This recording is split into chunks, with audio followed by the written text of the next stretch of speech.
You think we should just go ahead? Yeah. Should we go ahead?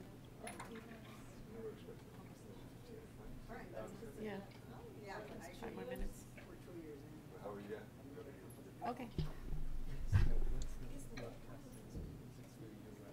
Yeah, it's on our website, and then we also disseminate it so that people who aren't able to be there can see it. So yeah, so we might want to get our insights with your people to see if we can figure out a way to have a video on our website. Yeah, of course. We usually edit it a little bit if it's got like stuff in the beginning or whatever, but we don't do like a whole. We have to, have something. All right. Well, I think we've hit critical mass. So we're going to get started. Welcome everybody to WOLA. Very happy to see all of you here today on a crazy week where we have tons of Latin Americans here raising a lot of different issues. However, we thought with Ted Picone of Brookings and Camila of Connectus that it would be very important that we at least have a short event to talk a little bit about what's been going on in Brazil. So, Jair Bolsonaro's election in Brazil sent shockwaves throughout the world. He was a fringe member of the Brazilian Congress for many years, and he ended up surging up the polls in 2018 and won comfortably the second round of voting against the Workers' Party candidate Fernando Haddad. Even before he's been formally inaugurated, we have seen some very problematic things happening. For example, waves of hate violence, including attacks against the LGBT community, women, people of color. We've also seen that many Brazilians are feeling empowered to act violently after listening to a lot of Bolsonaro's hateful speeches. His harmful rhetoric has been very well documented. Among that rhetoric, he told a female representative in Congress that he wouldn't rape her because she was very ugly. He proudly told the media that he'd rather his son die in a car accident than have him show up dating another man. And he's also stated that nothing in Brazil will change until there's a violent civil war with at least 30,000 people dying. This rhetoric prompted various members of the U.S. Congress on November 28th to take advantage of Bolton's trip to Brazil to basically urge him to help curtail this type of hateful speech, and also to alert everyone to the fact that the United States and the Inter-American Commission on Human Rights must closely monitor the human rights climate in Brazil, because this rhetoric is likely to lead to further abuses against marginalized communities. Interestingly, the members that signed this letter included the LGBT Equality Caucus. It included well-known activists on the Congressional Caucus for Women's Issues, as well as Gregory Meeks, who's been outspoken on Afro-descendant issues.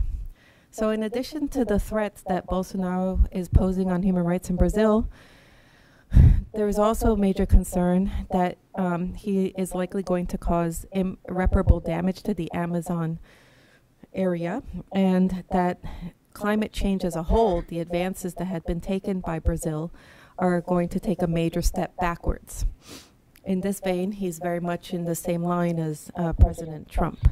So with the administration installing itself now in January, it's been very clear that what he plans to do is to increase agribusiness, which will lead to severe deforestation in the Amazon, and that he's likely going to give contracts to some of his most fervent campaign supporters.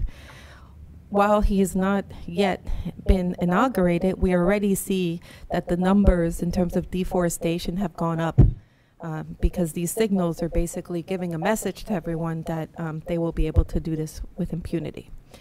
So his cabinet choices are also a cause for concern, and I'm hoping that our panelists can tell us a bit more about that today.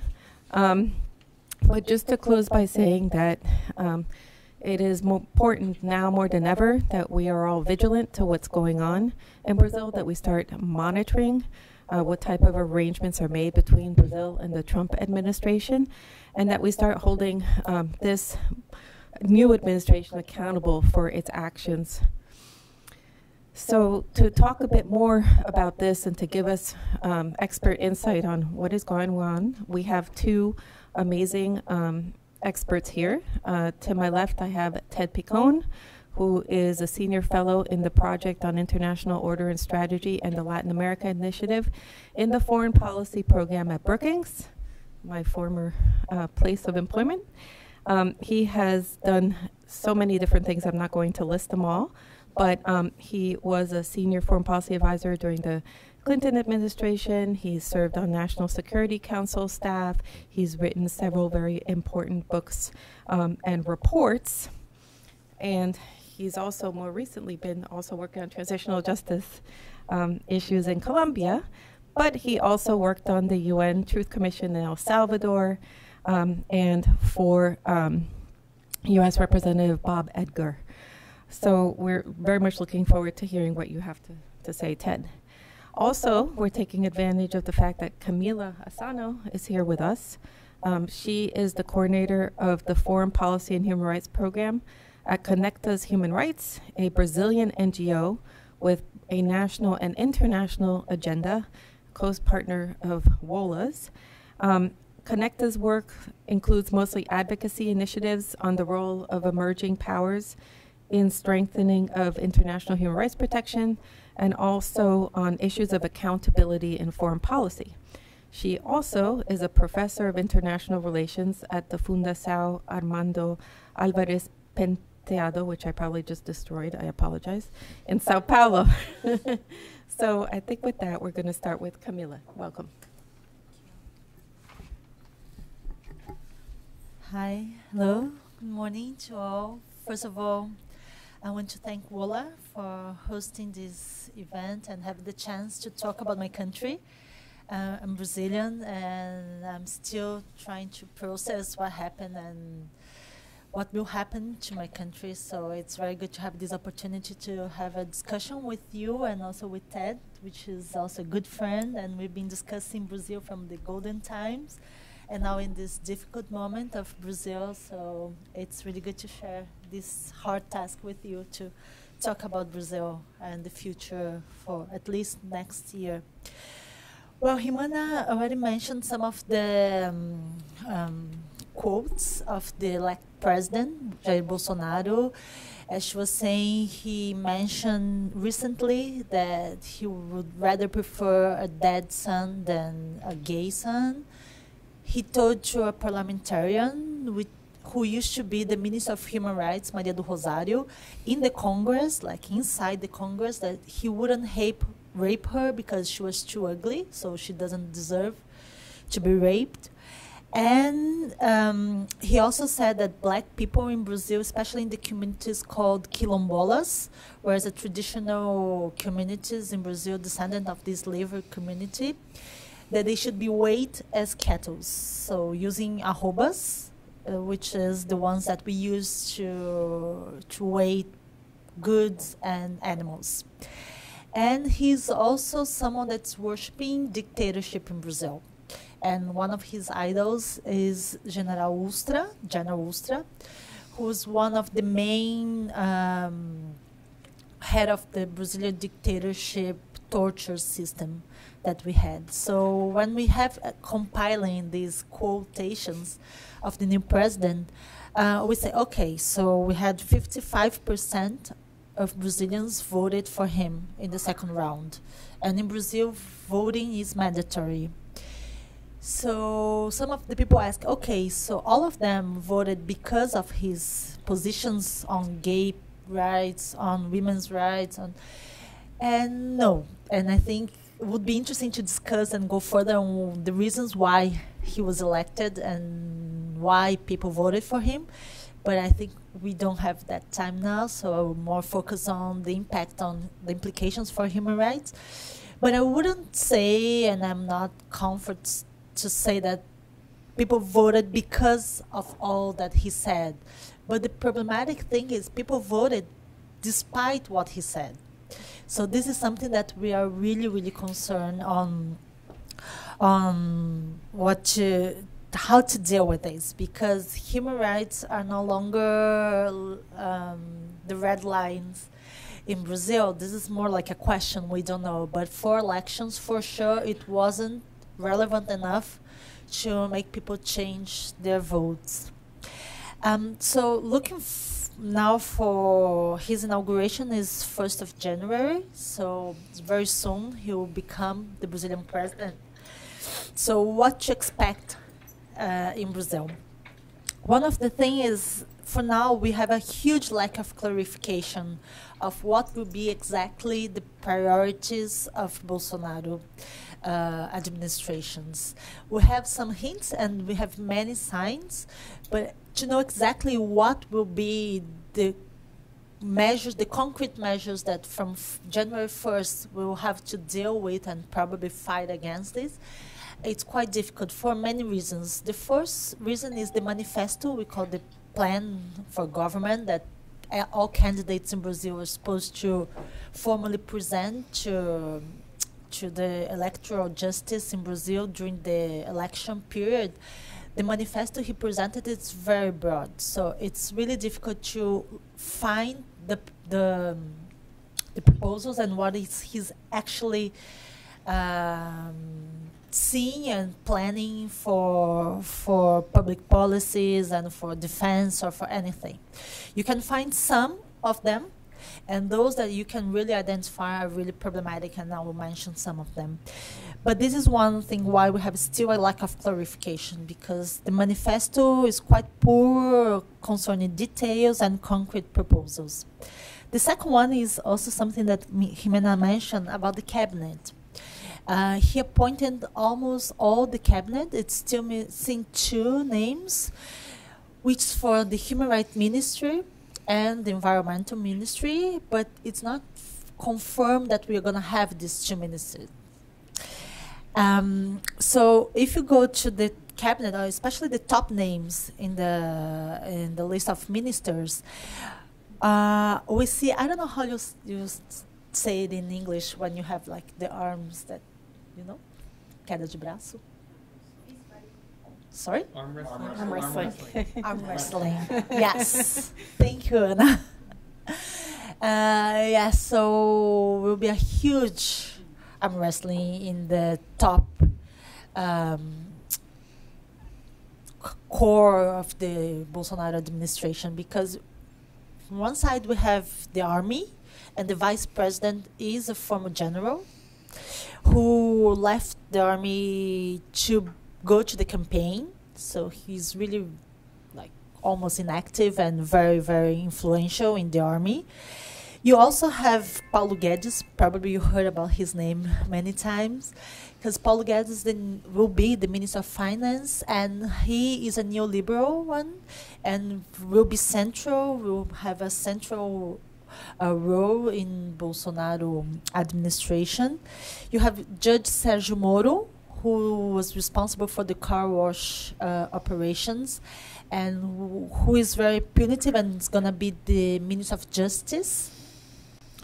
And you have all the conservative base for that elected Bolsonaro, and is also present in the administration, the core of his new the power in Brasilia. So you have people from religious background, especially the evangelicals. That's the new Pentecostal, evangelical groups in Brazil. And you have some other very conservative voices that are very present in the cabinet. So the manifesto is not clear. The cabinet, it's appointed, but you have like different forces there, and we don't know who is going to be, the higher voice in this new government. And also you have the tweets, which you also have. So it's very difficult to understand tweets. It's very difficult to understand interviews from Bolsonaro and his advisors, the close advisors, especially he has 3 sons. and they are very active advising him. So you got like opposite message. We have some like pills of messages, and it's really, really difficult to understand it. So this is why I'm saying that, well, it's not clear how it's going to be and which agenda, if it's the environmental, if it's the public security, what will be the priority. But we know that we're going to have like a tsunami of change in Brazil. And concerning human rights, what we are sure is that human rights are under enormous attack. And the attack will be coming from the executive branch, but will be supported by a conservative and renewed Congress. So in Brazil, we had elections for the president and for Congress, both Senate and House of Commons. So if you look at the House of Commons, it changed in a very concerning way. For instance, the party of Bolsonaro, which is PSL, used to have one member, one seat at the Congress. Now they have more than 55 seats, and it can even change because they're still doing the calculations for distributing the seats, which means this party is the second largest one in the House of Commons. So the check and balance in Brazil will be, well, we are not going to be able to count on check and balance on many issues and bills coming from the executive branch. So Congress will not be a place really to block setbacks on human rights. And I would like to highlight 4 areas where we think that human rights are especially under attack, will be especially under attack. And this is not new. So I'm not saying that we used to be in a perfect country, not at all, but not even in a good position in terms of human rights. So we've been seeing in Brazil a wave of setbacks and destroying some constitutional rights and guarantee rights for the past years. And I'm not talking only about Temer administration, even in Dilma, and also in some areas with Lula administration, we saw some weakening or even attacks to constitutional rights and even to guarantees that we had. But now we know that we are reaching a dramatic point in Brazil.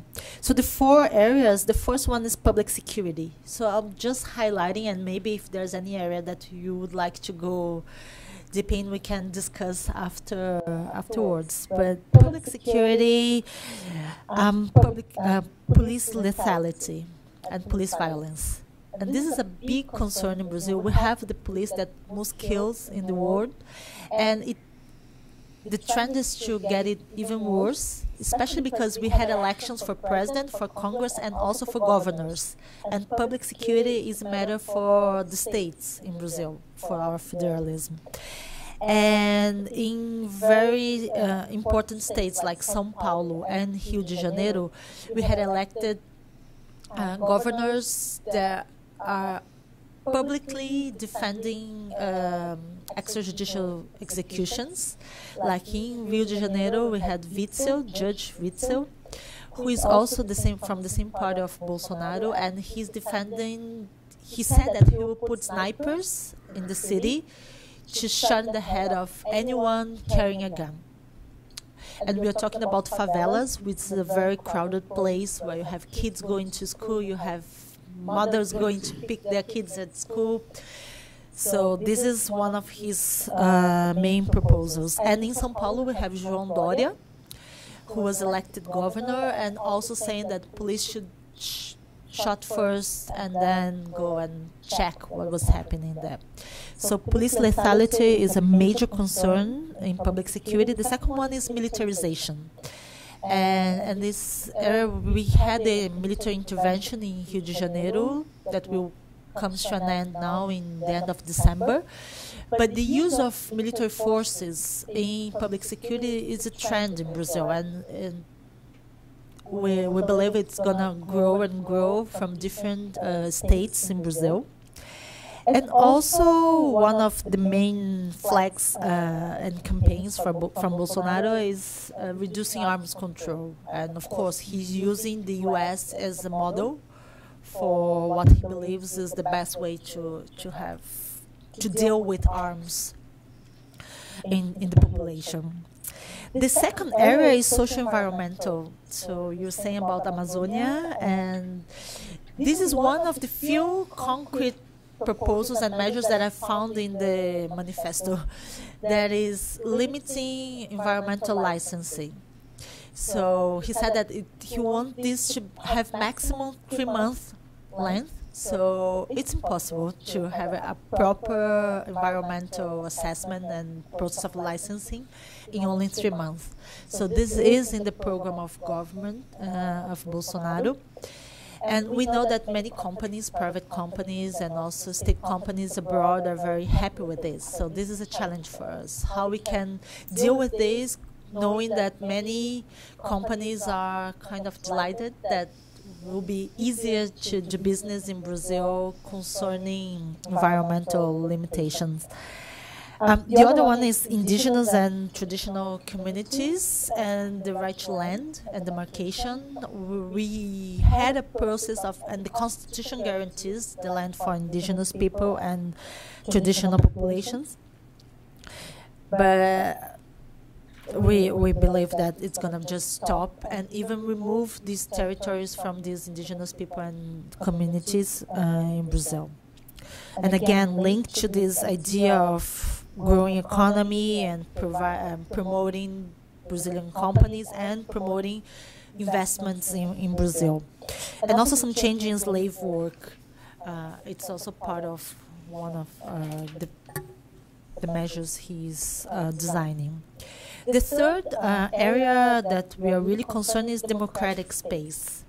And here it's horrible because now we have to defend ourselves as NGOs and social movements for even exist.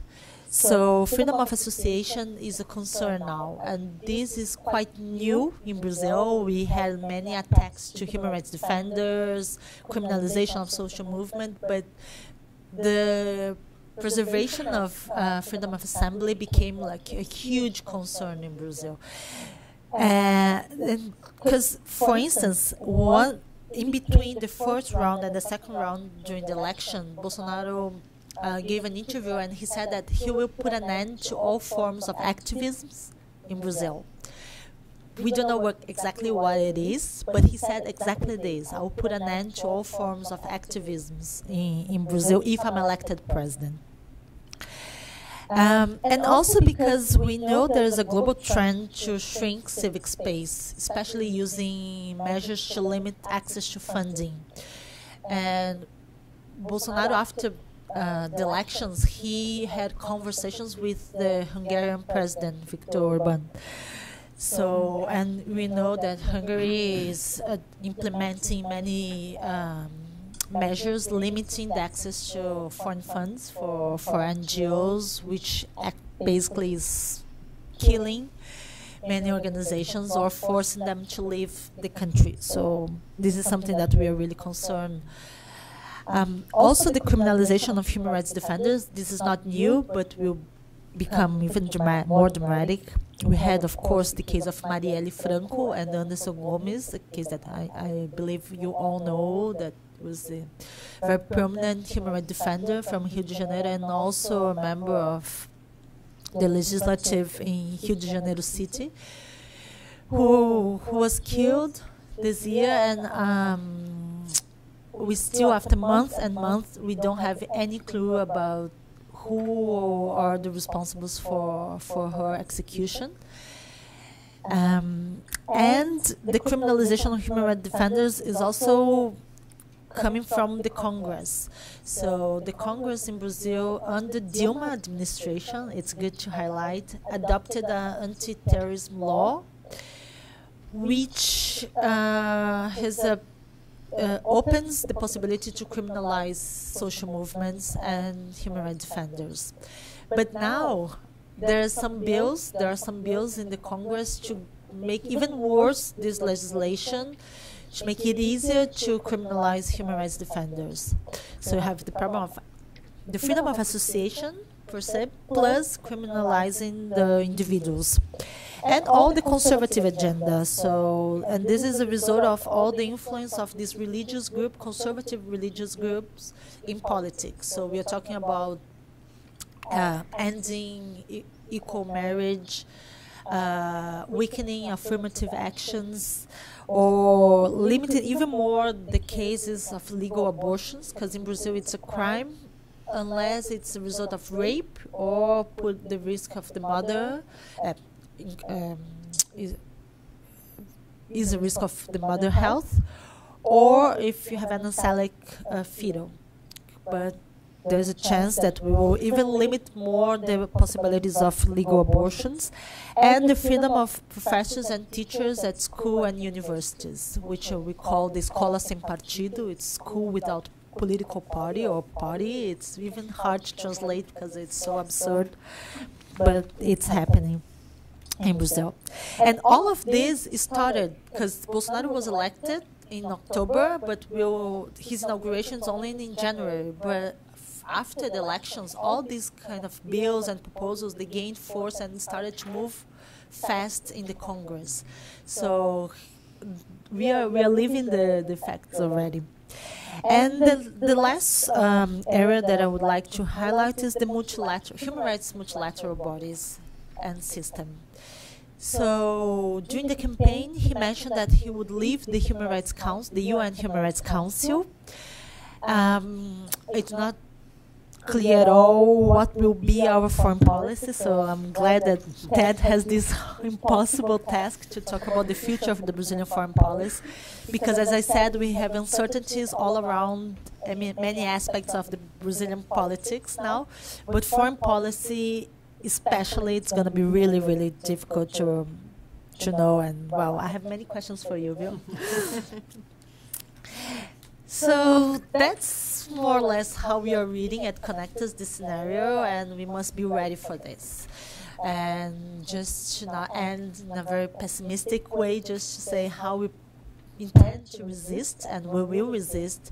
So first is to make sure that civil society will be protected, because despite all this attack on freedom of assembly, freedom of association, and even criminalization of human rights defenders, we will need to have even lawyers. So we are working with lawyers in Brazil to make sure that they are ready to do our legal defense, even like like this.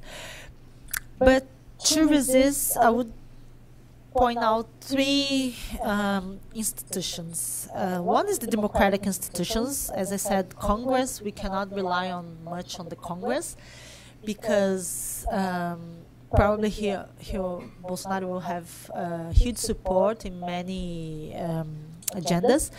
And also because we believe that Bolsonaro will use medidas provisórias, which is quite similar to your executive orders in the beginning. So there's not like a demonstration of respect to democratic procedures and rules, so probably Congress will not be a place.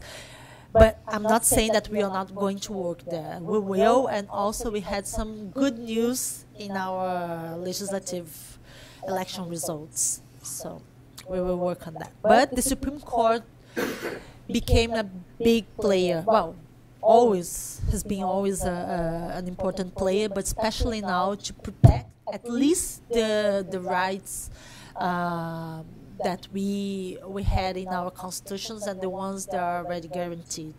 So the work with the Supreme Court will be extremely important. The second institution, the second player is the press. But Bolsonaro started already to attack the press, especially Folha de São Paulo, because Folha de São Paulo published a story denouncing the use of WhatsApp, illegal use of WhatsApp in the campaign. And he said that once he's president, he wants Brazil free of Folha de São Paulo, so directly attacking this newspaper.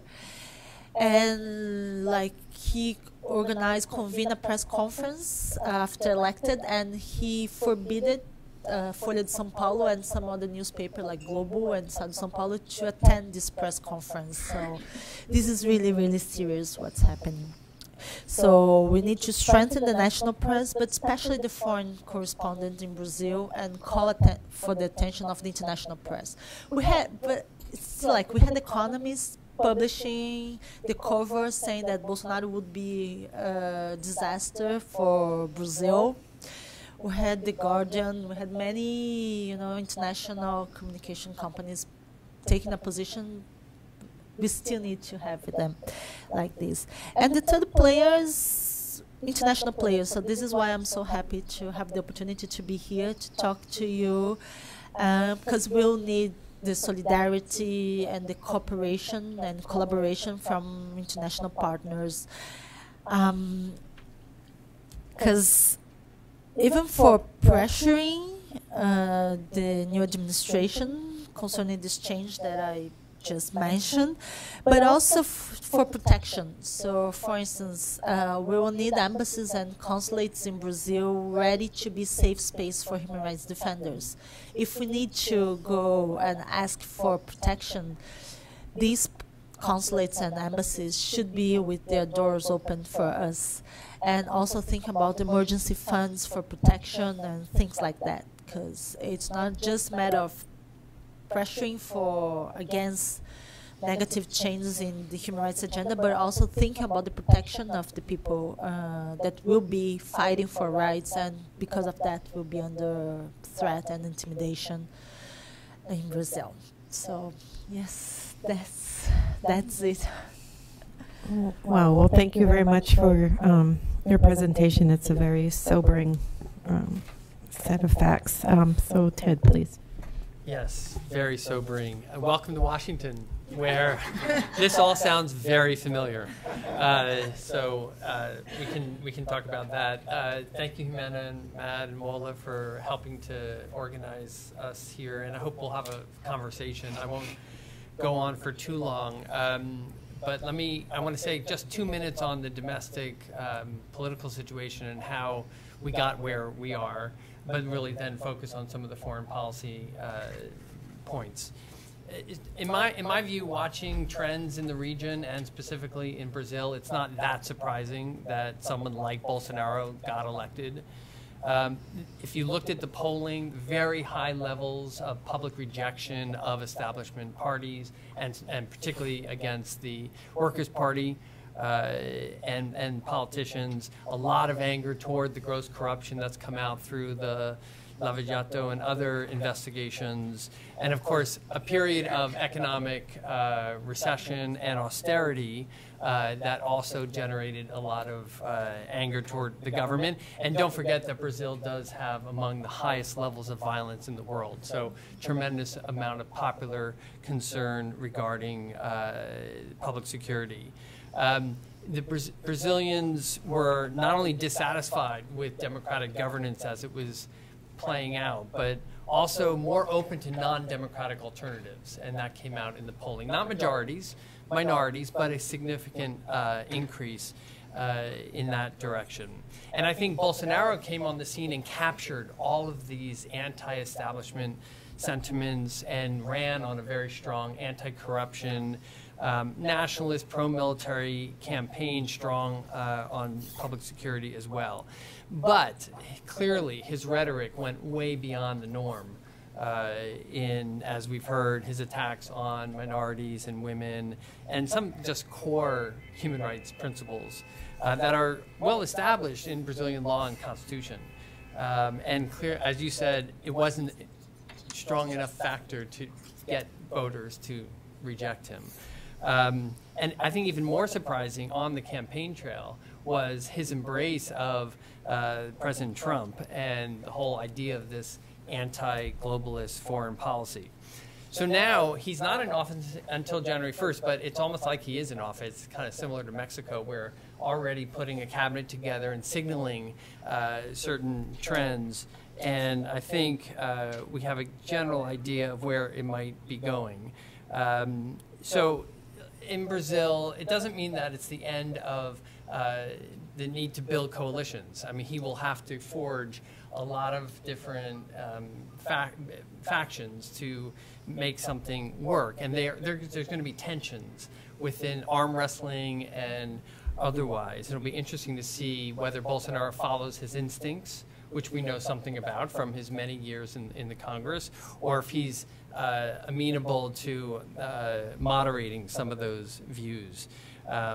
So you see on the economic side, very pro-free market, privatization elements, hard line on public security, a number of retired military generals who are being placed in critical positions, not only the vice president, but the Ministry of Defense, the most senior person responsible for national security is very close to Bolsonaro, and I think will play an important role.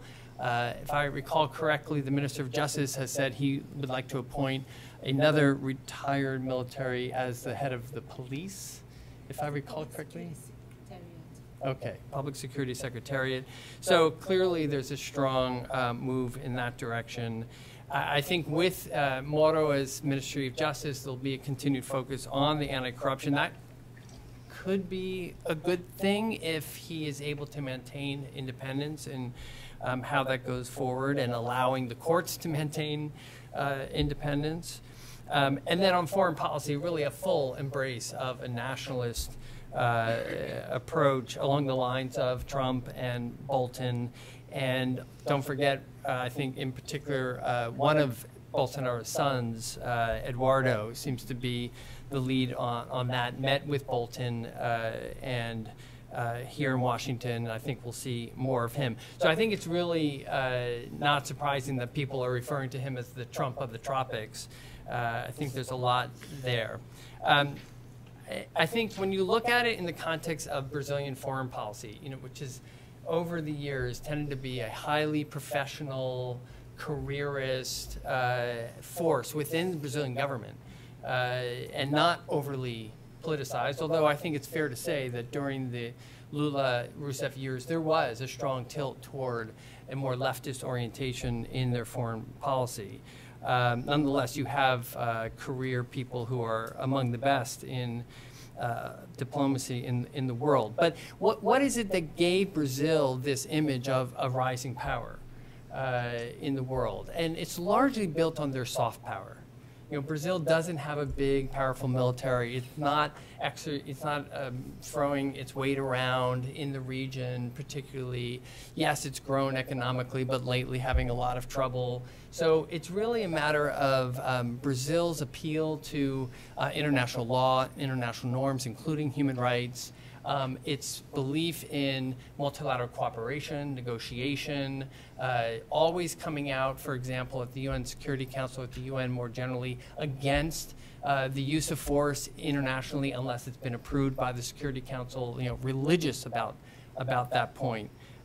So when you hear what you're beginning to hear from this new team, it's really quite a dramatic change, and we'll have to watch how it plays out at that level. But without that kind of soft power, I think it's the election of Bolsonaro and what he represents is already a diminishment of their soft power. And then what they're likely to do going forward will affect their ability to really influence international rules and relations.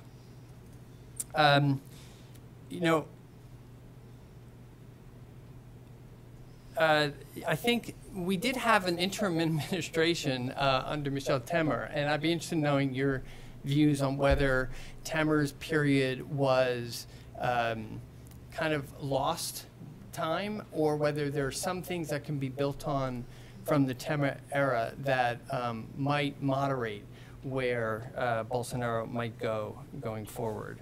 Now, the pendulum swing all the way right in Itamaraty, the foreign ministry, because of this appointment of Ernesto Fraga Araújo, who is a career diplomat, but in full embrace of the Trump doctrine of nationalism.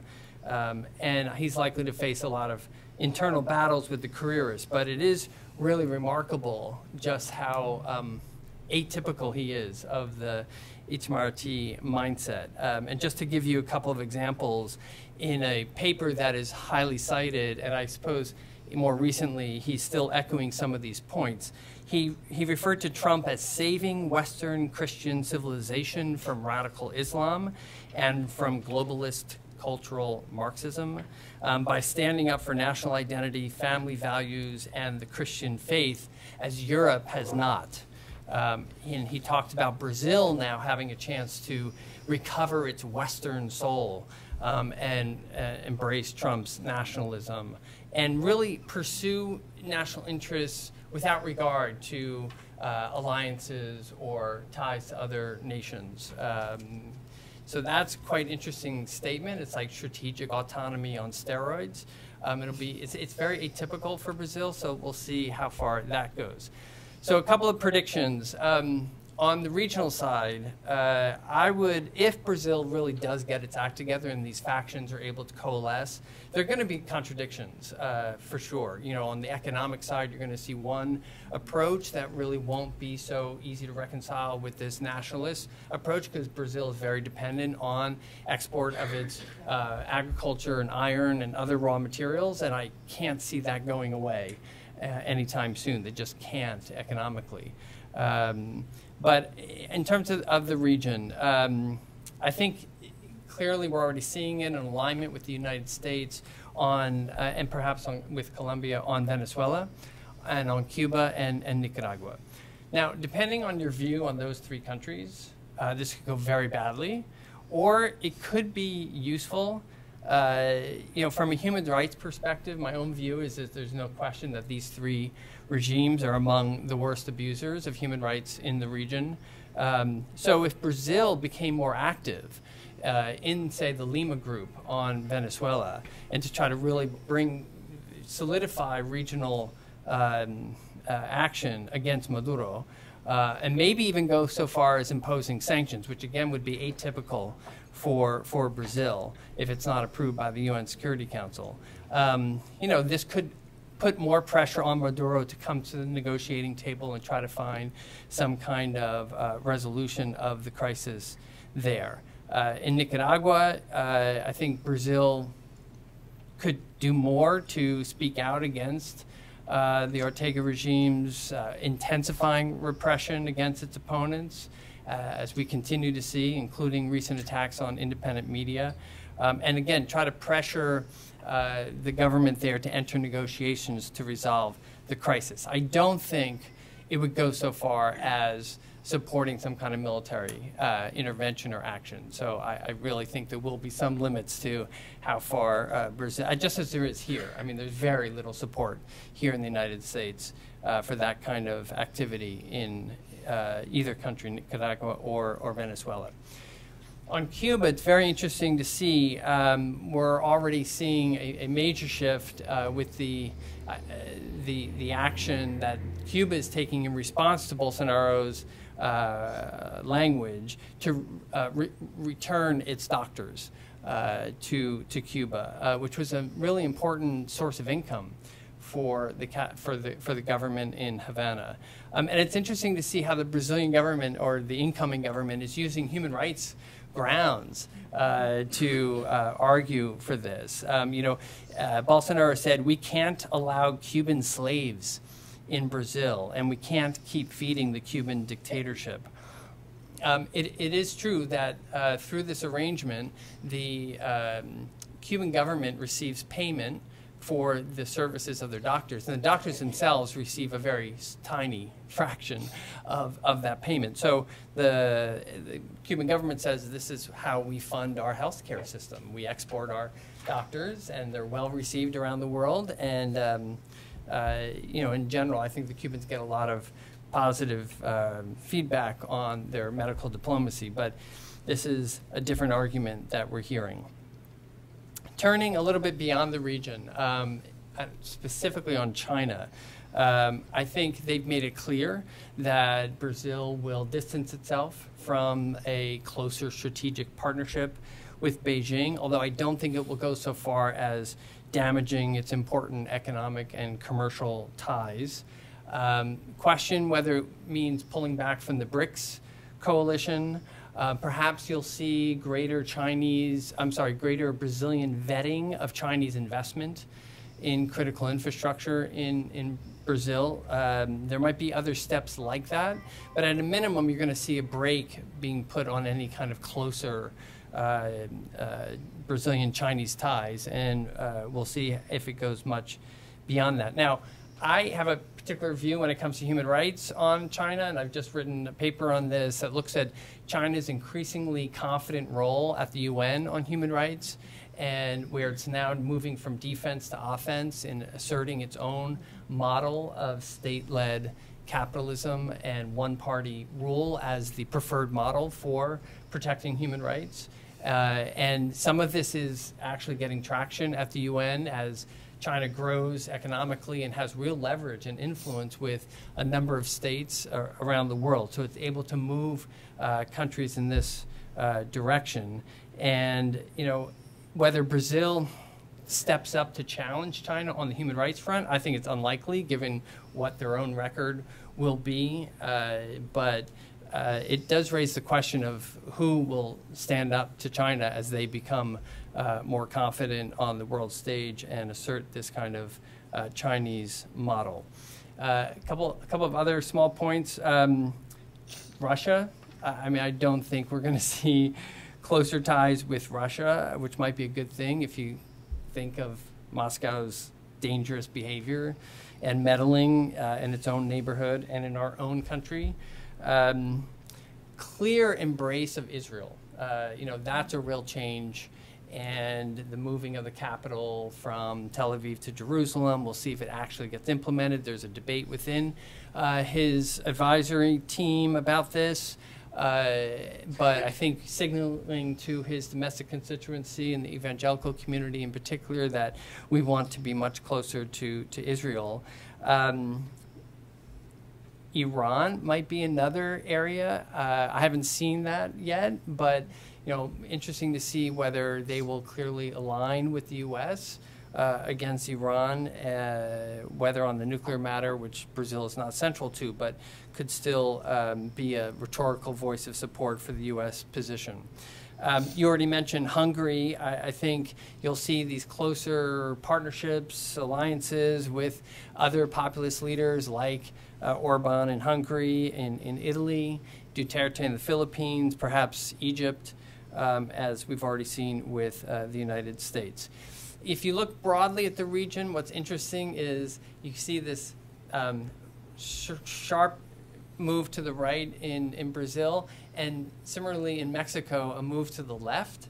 And it'd be very interesting to see whether Andrés Manuel López Obrador becomes a counterweight to Brazil's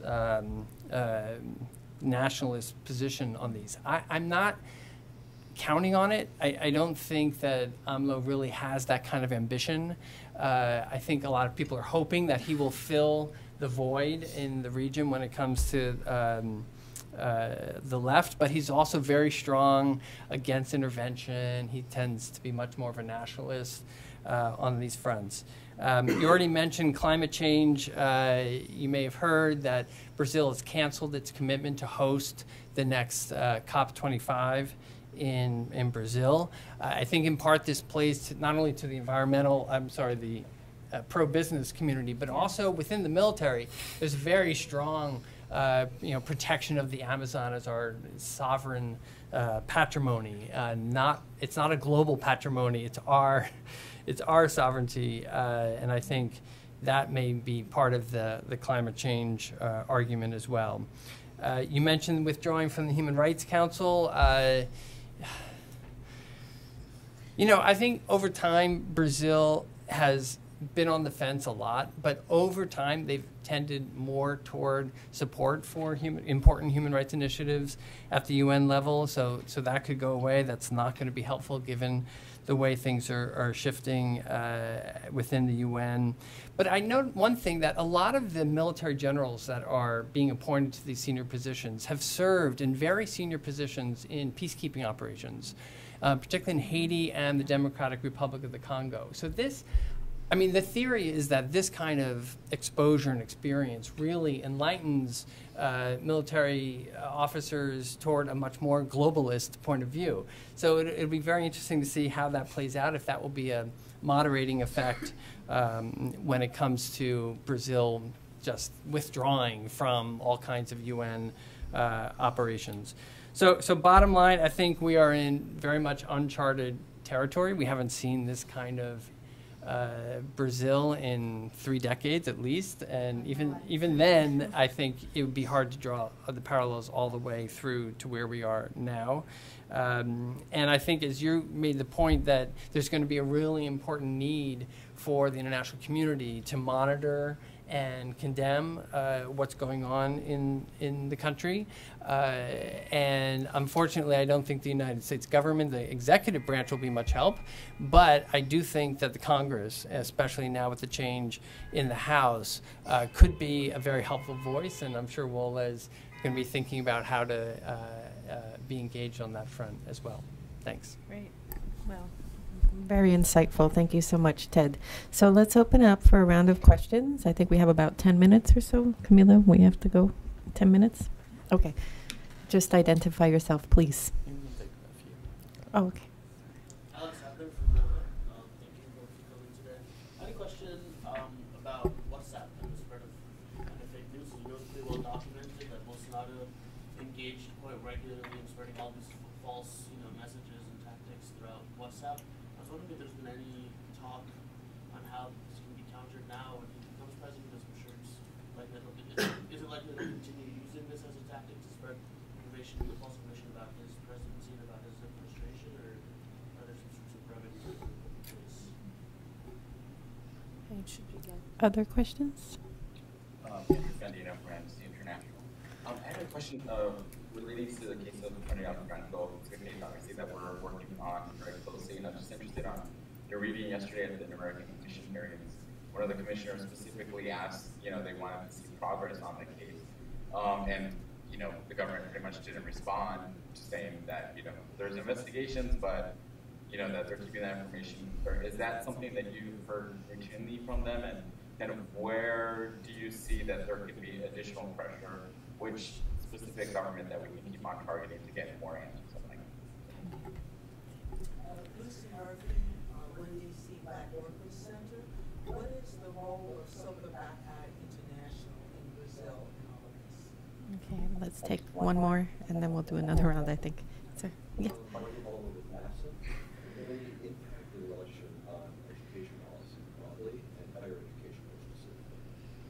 Okay, well, lots of really interesting questions. Who wants to start first? Camila?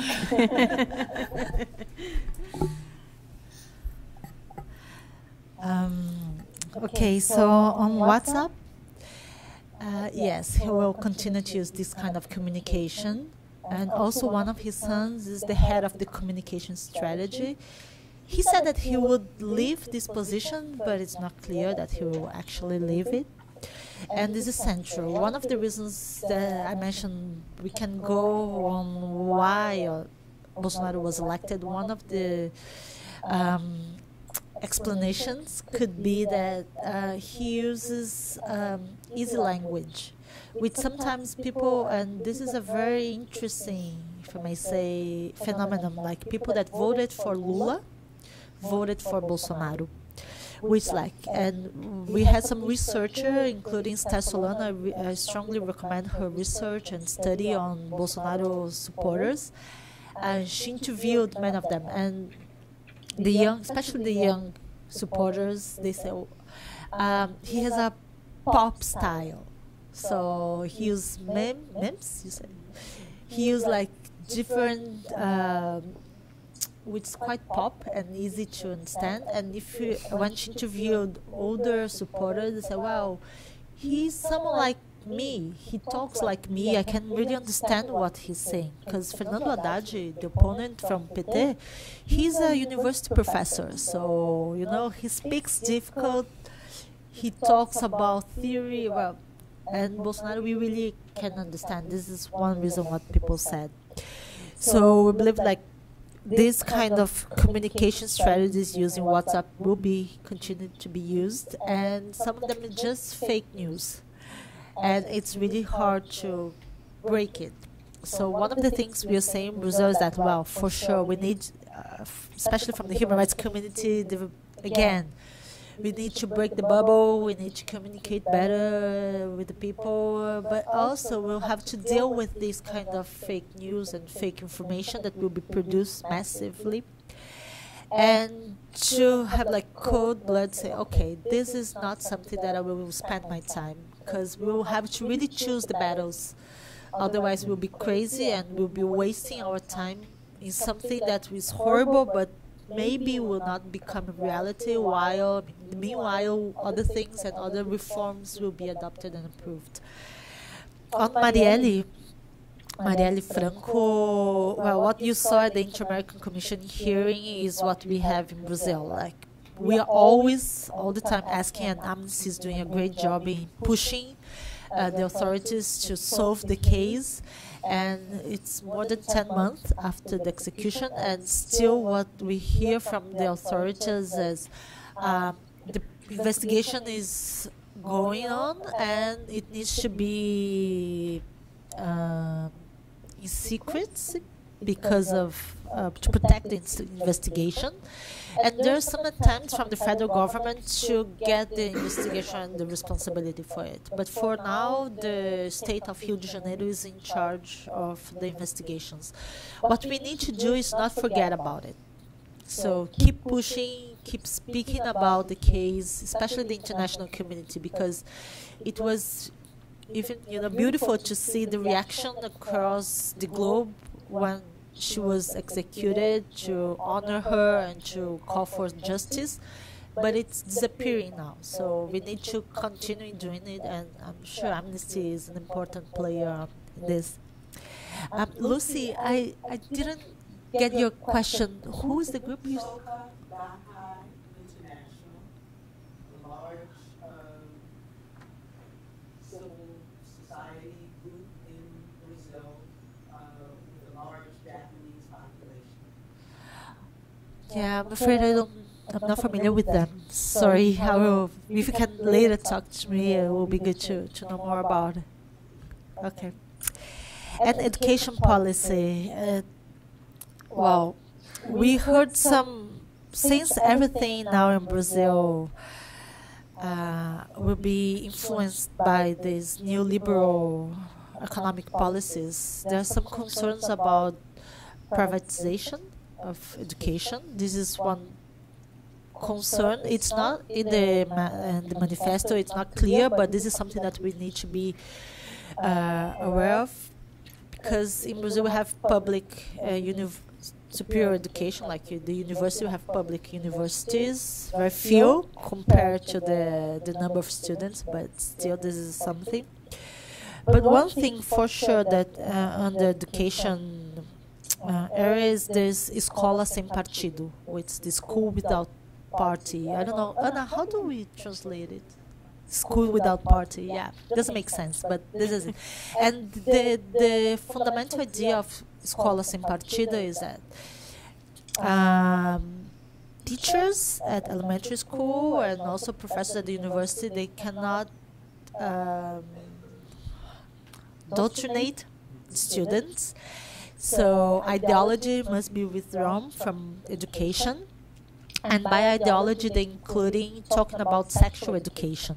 So we wouldn't even be possible to talk about domestic violence and gender issues in education. And even questioning some of historic facts can also.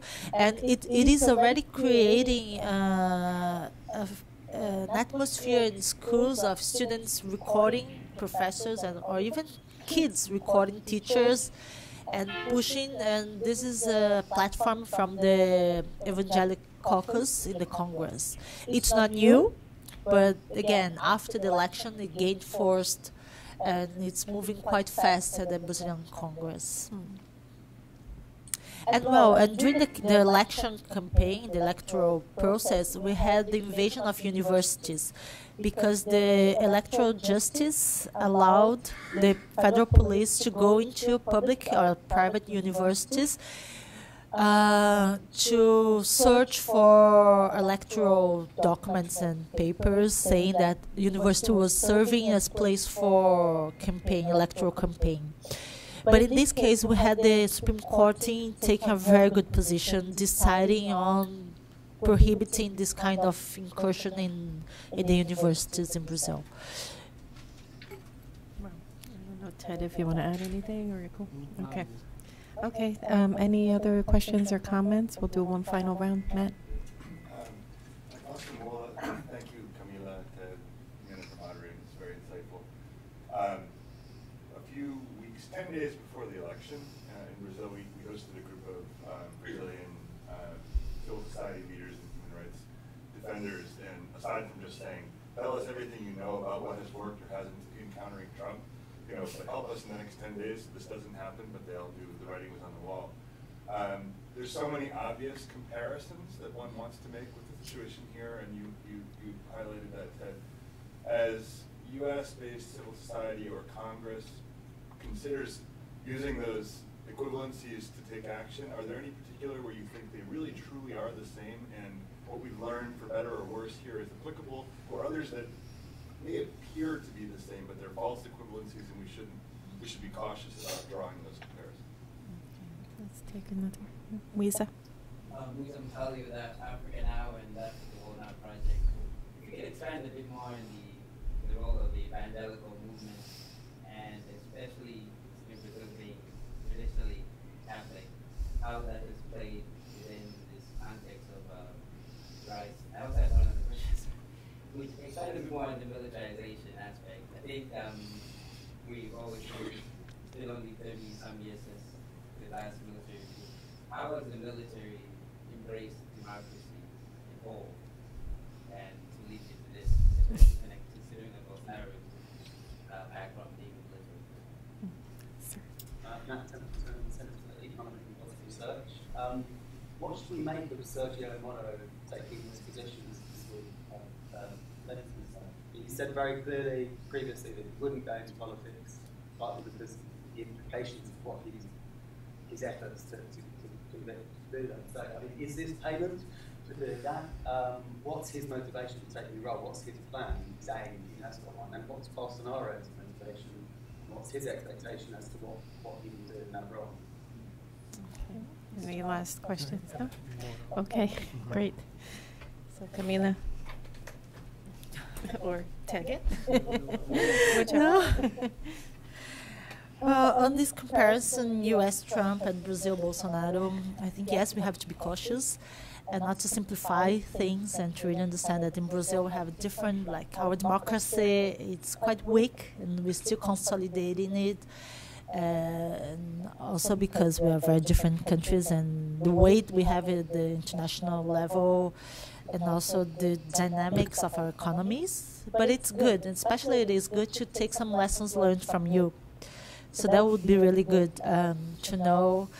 One of the things that we know, and it's going to be really hard to put in place, is to not respond to all comments and all declarations, because it will we'll feel it in the gut. It's going to be really difficult. But again, we say it can be a smoke curtain. Is this how you say? Yeah. Smoke screen.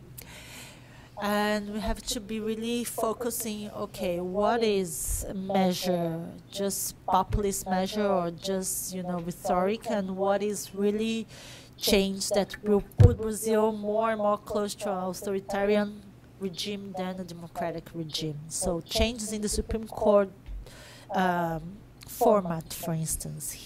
There's a moment that he was saying, well, maybe we should increase the number of judges at the Supreme Court.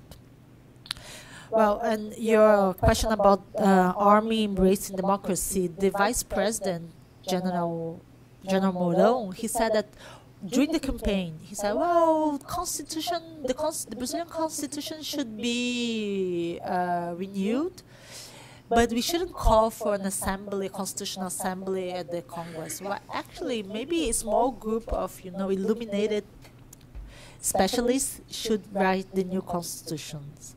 So these kind of measures are really serious and breaking and destroying the bases and pillars of the democratic regime. So please give us some lessons learned. The evangelical movement is for sure a political strength that we must understand in Brazil. And one of the things is to stop using the discourse of us against them and really trying to build some bridges, because it is possible. And there are many progressive groups, there are ecumenical groups, they are part of these churches, and they're willing to have discussion. But we see a very intelligent strategy, like presenting some of the members and priests as candidates for Senate and for Congress, and they're growing, we call the Bible Caucus in Brazil. The press, so if you look at how major TV channels were bought by churches, and they have like these really relevant places to spread their messages, and also at the international level. So always when I travel, I see Brazilians all around, because we have Brazilians all around the world, but also I see many of these churches. Igreja Universal, Assembleia de Deus, there are some that we are actually exporting this. So this international cooperation is something that we have to understand. And I know that, for instance, the Labour Party that lost the elections, they quite late decided to try to understand the evangelical movement in Brazil. So doing even surveys and promoting focus group and trying to understand, because in Brazil it is still a Catholic country, but the poor part of the population is evangelical. And usually the poor part of the population was the support electors for the Labour Party, but it's changing a lot. So it's kind of, we need really to understand and to get close to these groups. Moro, the Judge Moro, it is quite difficult to understand his agenda, why he accepted it, because he was always denying interviews that he would become candidate. He said, I'm not a political person, I wouldn't run for electoral position.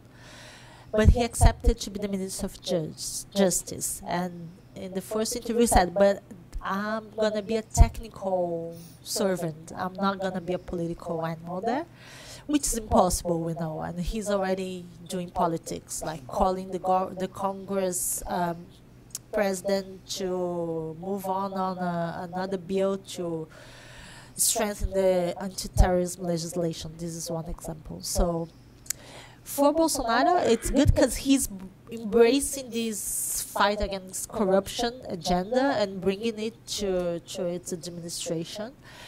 But again, it's difficult to understand how strong will be Moro's voice and influence in this government, since you already have the generals there, you already have Paulo Guedes there. So he's another arm in this triple arm wrestling. Just two quick points. One is on the role of the military and its effect on democracy and broadly civil military relations. I mean, here you have such an alignment between the view of the civilian side of the government and the military that there shouldn't be really much of a challenge in terms of civilian control. But I think you might see ways in which the military will influence the agenda, both domestic and foreign policy, that could be very dangerous and undermining of basic democratic standards. So I think we have to keep our eye on that very closely. The one small thing that you might see, Brazil, I don't have a statistic right in front of me, but Brazil is an important exporter of weapons and other arms.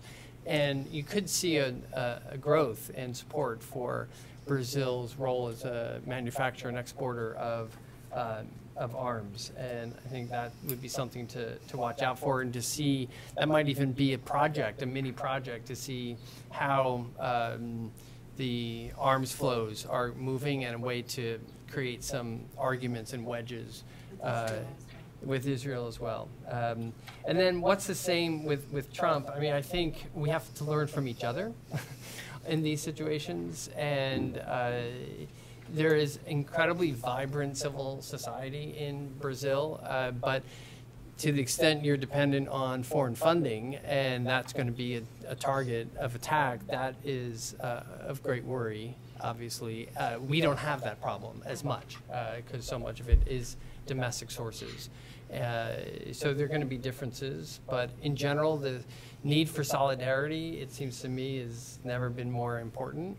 And this might be ways of creating a U.S.-Brazil partnership at a societal level that we really haven't had so much. And when you look at the role of Brazil and U.S. relations with the whole hemisphere, I think this is kind of an opportunity, if you want to see it that way, to really build up a closer U.S.-Brazil people-to-people relationship.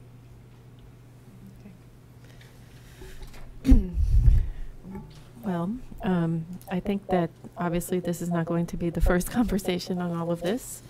It's probably going to be the first step towards a joint strategy, and I'm sure Connectus, you can totally count on WOLA to be supportive in any way that we can be in terms of helping protect space. With that, I'd like everyone to give a round of applause to our wonderful speakers.